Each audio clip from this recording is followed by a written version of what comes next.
Салем достар, менің каналыма қош келіпсіздер. Сіздермен қайта кездесіп тұрғаныма өте қуаныштымын. Менімен бірге болып, видеоның соңына дейін күзетуді ұмытпаңыздар. Бүгін мен сіздерге ерекше дәмді болып шығатын булочка жасау рецептіммен бөлісемін. Ол үшін бізге ыдысымызға жылы су, жылы сүт, 1 пиала шекер, 1 жұмыртқа, шым-шым тұз и дрожжа керек болады. Солардың барлығын жақсылап араластырып аламыз.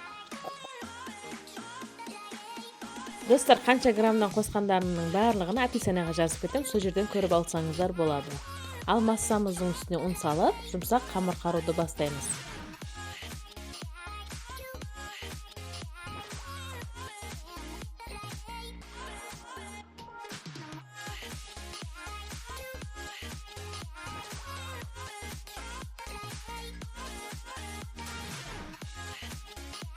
Біз қамырымызды жақсылап біріктіріп алғаннан соң, азырақ май қойып, жақсылап тағы маймен 1-2 айландырып жібереміз. Қамырымыз өте жұмсақ болады.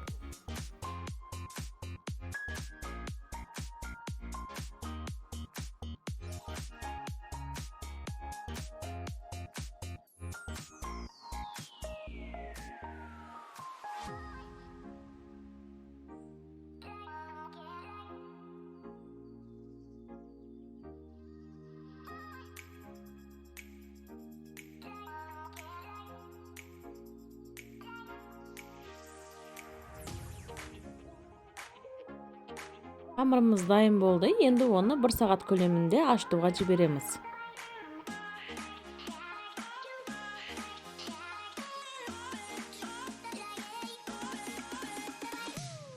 Қамыр ашим дегенше біз салмасын дайындауға түсеміз. Салмасына мен 1 пиала творог, 1 пиала шекер, 1 жұмыртқа салып, жақсылап араластырдым.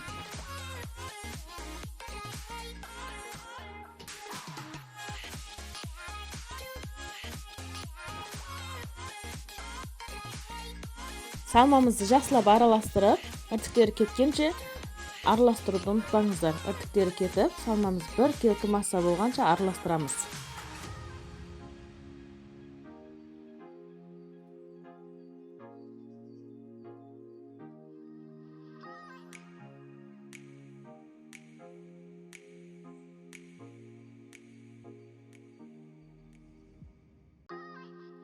Достар, менде ванилин бар екен, сондықтан ванилин қосып жібердім. Жоқ болса қосуларыңыз шарт емес.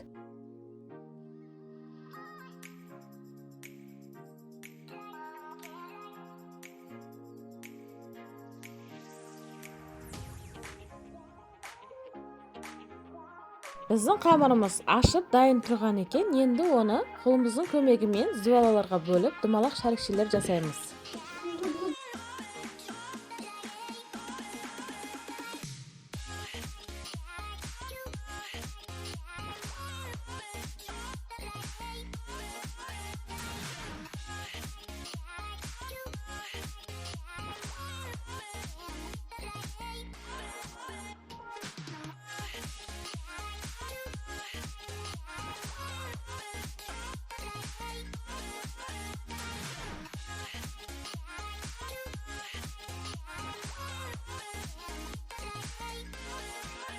Дайындаған зуалаларымызды листімізге араларын аштау етіп жайластырып, 20 минутке асыруға қоямыз. 20 минуттен кейін бетін ашып, үстіне осылай бір думалақ затпен басып шығамыз.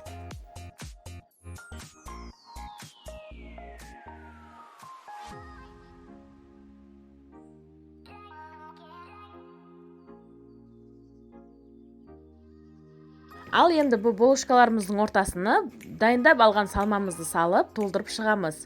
Жан-жанына жұмыртқаның сарысын жағып, 180 градуста 30 минут көлемінде пісіріп дайындап аламыз. Ас болсын, сіздер де жасап, балдарыңызды қуантыңыздар.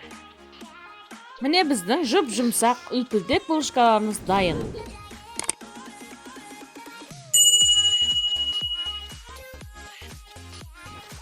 Келесі видеоларда кездескенше сау саламатта болыңыздар.